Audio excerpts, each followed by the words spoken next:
Hi guys, and welcome to today's video. I hope you're all doing well.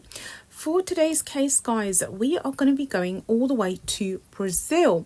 I haven't yet actually ever done a case on Brazil on my channel. It's the first time I'm covering a case in this country.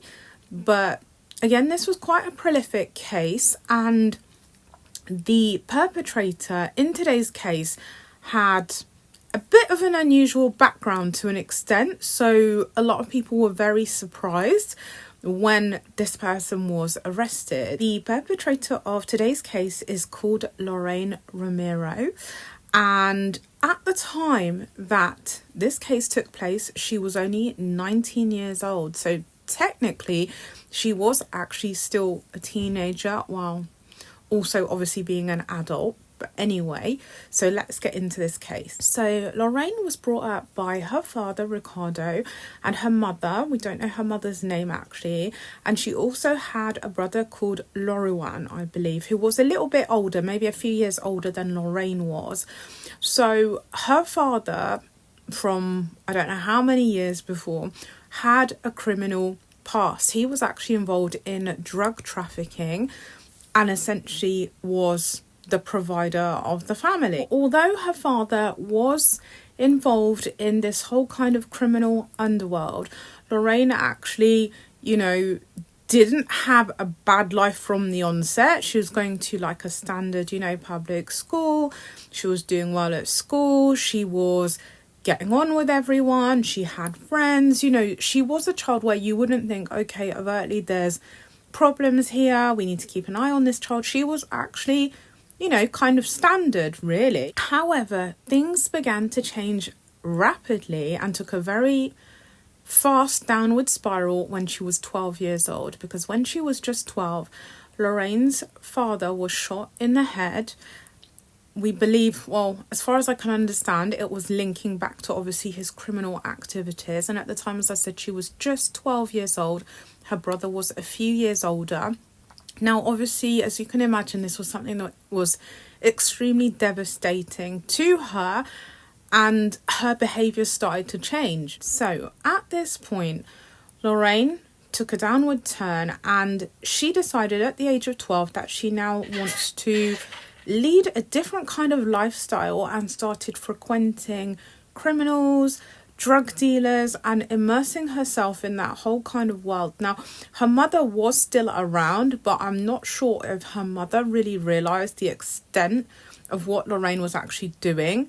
And I don't know if her brother did as well. He was obviously in shock after the death of their father, but he sort of, still went down a kind of standard pathway routing in his life, although he was obviously very distressed.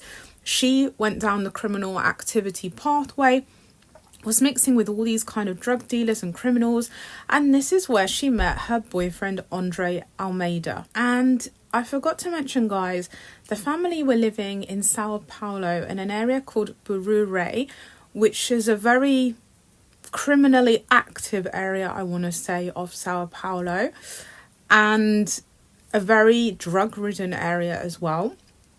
And there is an area within this area of Sao Paulo called Cracolandia. Now, I don't know if any of you have ever heard of this place before. I discovered Cracolandia maybe 7 or 8 months ago in different documentaries that randomly came up on my feed, actually on YouTube. And I watch a lot of different documentaries, guys. I have for years. I'm 42 tomorrow, and I've watched loads, probably hundreds of documentaries about illicit substances and all sorts of things. But when I saw this one about Cracolandia, the first one I ever saw at the beginning of this year, I was actually in shock. This is something that I've never seen before. So Lorraine was kind of living on the outskirts of this area kind of called Cracolandia. Now, in other countries like Canada, the US, there's different countries where drugs are rife, and you find areas where these areas are very dangerous, not good areas to kind of go into, and whatever. This particular area is like the whole area is just drug dealers and people using drugs. There is nothing else there. To the extent where people have set up like stalls, like how you set up a stall in a market, they set up their stalls, lay out all the illicit substances, and they just sell them in the middle of the street on an actual like market stand and in tents and things like that. And it is so open air that literally it's just something that you can't believe unless you see it. And although the police and government have tried to intervene, it is just an area which is just almost, I want to say, unintervenable. It's just, imagine thousands of people just using illicit substances in the street, and no one will really go there unless you're from that area or you are involved in these illicit activities. So obviously, as I said, Lorraine met her boyfriend Andre. He was a bit older. They started frequenting each other, and they were both selling drugs, involved in all this, drug trafficking process, etc. And at one point, Andre got arrested for drug dealing and ended up going to prison and got a prison sentence. And that's when Lorraine started to take over their whole kind of business, because it was a business. They were earning a lot of money. One thing I didn't tell you guys about Lorraine yet is she was an Instagram influencer. Yes, you heard that right, guys. She was a 19-year-old Instagram influencer. So although she's been leading this lifestyle since the age of 12, she's involved in dealing illicit substances, as is her boyfriend on Instagram. She had 58,000 followers. She was showing like a lavish kind of lifestyle, not a sort of criminal lifestyle like you would see other influencers doing fashion hauls and showing what they've got and all of this. This was Lorraine. She was an influencer that you would think is literally like any other influencer, and people sort of thinking, I think probably her followers, that she's earning money because she's an influencer and she's got 58,000 followers. So people think, okay, there's nothing unusual about the fact that she's showing that she's got all of this, because at the end of the day, she's an influencer, right? And also, the other very unusual thing, and I haven't seen this before for someone who is selling illicit substances, is that Lorraine was actually a law student. Yes, she was studying law at university. She was an influencer on Instagram, and she was a drug dealer. So, getting back to the story of today's case, after her boyfriend Andre went to prison, Lorraine has now decided to take over this business. They were earning, on average with the business, about £800 a day, which on some scales, to be fair, doesn't sound like a lot of money, because there are criminals that earn thousands of pounds a day from this. But for Brazil, this was a lot of money, and this was every single day. £800 every single day is a lot of money, right? So she decided to carry on this business. Apparently, it was a network where she was working with 15 other individuals, so criminals as well. And she would go into this area of Sao Paulo, so Cracolandia, with all these people.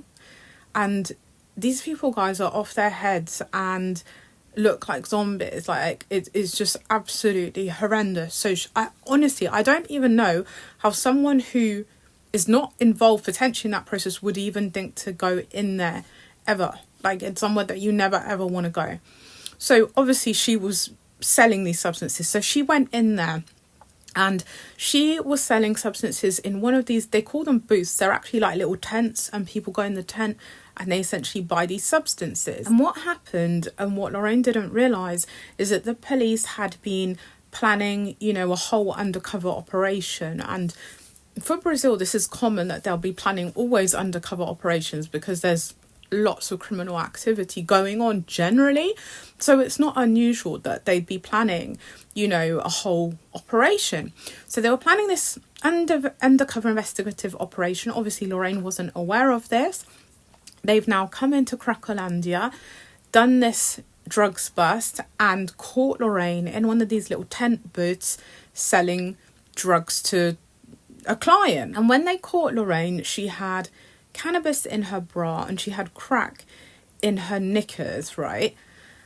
And the thing that was so unusual as well, another thing that was unusual, you probably understood this anyway, guys, because she was an influencer, but she was a very, very pretty young girl. So she's not the type of person that you would suspect may do this kind of thing. Like, as I said, her background, although she had a tough background because of what her father did, she was a law student. She looked like an influencer.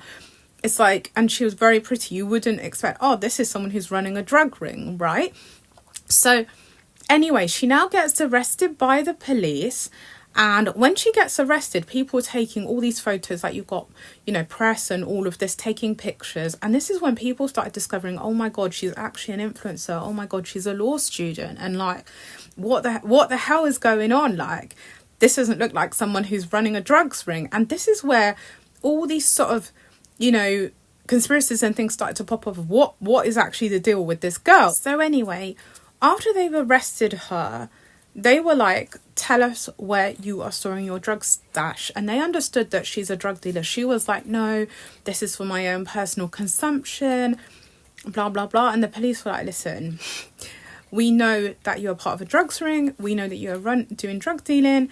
Just tell us where you are storing your substances for sale. So she gave them an address, which wasn't far from there. They went to the address. They found a backpack which had 400 portions of drugs in, including cocaine, crack, cannabis, ecstasy pills, and some kind, I think it's chlorethane or something like that, which is where it's kind of liquid. You put it onto like a rag or a towel or something, and you put it over the person's mouth, and it completely knocks them out, so you can rob them or whatever you want to do, basically. So she had that, and then there was, I think, £100 in cash in the backpack as well. And at that point, she was still like, no, this is for my personal consumption. It's like, you've got 400 portions of illicit Class A substances, and you're still saying this is for your personal consumption, really. So anyway, the case went to trial, and she had a lawyer. And to be honest, even her lawyer, I think, like, he was trying to plead for her cause. And actually, I also didn't mention that she had a 9-month-old baby as well. So the lawyer was like, you know, you need to just give her house arrest because she's already got a baby, you know, small baby. She needs to be there for her child. I'm thinking, she wasn't thinking that she needs to be there for her child when she's doing all of this stuff in somewhere like Cracolandia as well. So the lawyer is pleading her case, and as far as I'm aware, she went into like a holding cell and everything, but then she ended up, I believe, just getting house arrest. Now, years later, and this case happened in 2021, so at the beginning of this year, in 2024, in January, she had a prison visit with her boyfriend, Andre Almera, and Andre was obviously serving a sentence for illicit trafficking of substances, the same as Lorraine was. So according to the law there, they weren't supposed to be allowed to have any contact whatsoever because, you know, they were involved in the same kind of criminal activities with each other, like running this business. But somehow she managed to get a prison visit with him for 6 hours.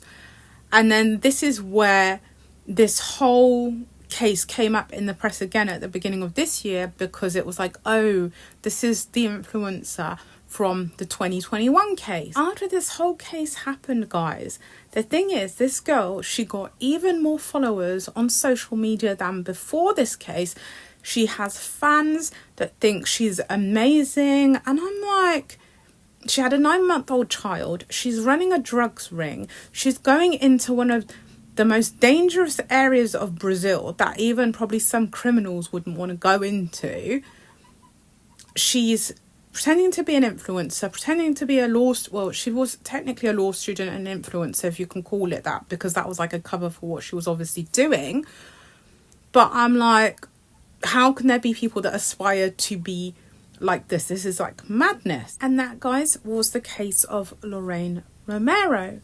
Now, as always, do leave your thoughts down below on this case. I just think it's like, you can never judge a book by its cover, because you could have someone who you think might be doing something odd, and actually they are just living a very mundane, boring life, just doing their own thing. And you could have someone who looks like this, and behind closed doors there is all sorts clearly going on. Let me know as well if you think that what she got as a sentence was fair based on what she was actually doing as well. And as always, feel free to leave me any case suggestions down below.